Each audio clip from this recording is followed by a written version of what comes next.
ஓ முருகா! வெற்றிவேல் முருகா! என் அன்பு பிள்ளையே, உன் துணை தினமும் ஒருவரிடம் உன்னை பற்றி விசாரித்து கொண்டிருக்கின்றார். அவர் எதற்காக என்னை பற்றி விசாரிக்க வேண்டும்? யார் அவர் என்று கேட்கின்றாயா? உன்னிடத்தில் என்று மனம் விட்டு பேசுவதற்காகத்தான் நானும் வந்துள்ளேன். என்னை புறக்கணிக்காமல் இதை முழுமையாக கேட்டுவிடு தங்கமே. உன் துணை வேண்டவே வேண்டாம் என்ற முடிவோடு அவரை பிரிந்து நீ இருக்கின்றாய். ஆனால் அங்கு அவரோ உன்னை மறக்க முடியாமல், உன்னை நினைக்காமல் இருக்கவும் முடியாமல், உன்னிடம் நேரில் வந்து பேசினால் மீண்டும் சண்டை வந்து விடுமோ என்ற பயத்தினால் உன்னிடம் நேரில் வந்து பேசாமலும், பலமுறை உன்னை தொலைபேசியில் அழைத்தும் நீ அவர் அழைப்பை தொடர்ந்து புறக்கணித்து கொண்டே இருக்கின்றாய்.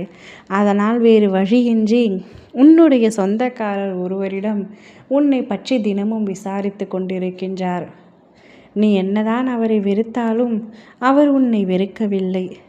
நீ அவரை மறந்துவிட்டாய் என்று கூறினாலும் உன்னால் மறக்க முடியாது. மறக்கக்கூடிய நபரல்ல அவர் உன் வாழ்க்கையில்.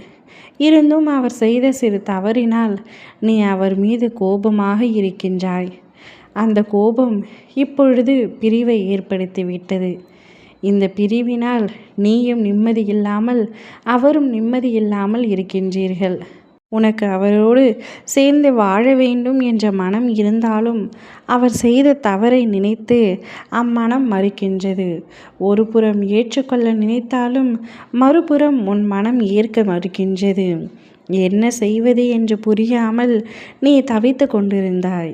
தவித்து கொண்டும் இருக்கின்றாய் இப்பொழுது வரைக்கும். அவரை பற்றிய நினைவுகள் உன் மனதை காயப்படுத்தி நீயும் நிம்மதி இல்லாமல் தான் இருக்கின்றாய். ஒருவரை பிரிந்தால் நம் வாழ்க்கையில் நிம்மதி வேண்டும், இல்லை என்றால் பிரியக்கூடாது.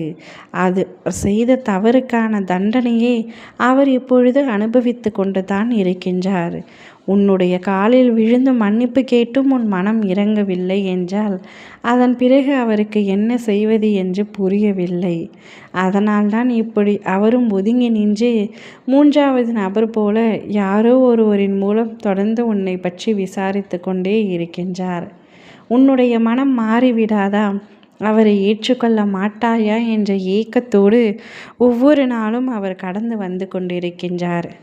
தங்கமே, வாழ்க்கையில் தவறு புரியாதவர்கள் என்று யாரும் இல்லை. அவர் செய்வது மனித இயல்புத்தான். அதனை மறப்பது மனித குணம்தான். அவர் செய்த தவறை மறந்துவிட்டு அவரை முழுமையாக ஏற்றுக்கொள் தங்கமே. ஆனால் ஒரு விஷயம், நீ மறந்துவிட்டாய் என்றால் அதனை முழுமையாக மறந்துவிட வேண்டும். மறந்துவிட்டேன் என்று ஏற்றுக்கொண்ட பின்பு அதனை சுட்டிக்காட்டு பேசுதல் இன்னும் மனவேதனையைத்தான் அதிகரிக்கும். எனவே எல்லாவற்றையும் மறந்துவிட்டு உன் துணையுடன், உன் வாழ்க்கை துணையுடன் உனக்கு பிடித்த வாழ்க்கையை வாழ முயற்சி செய்.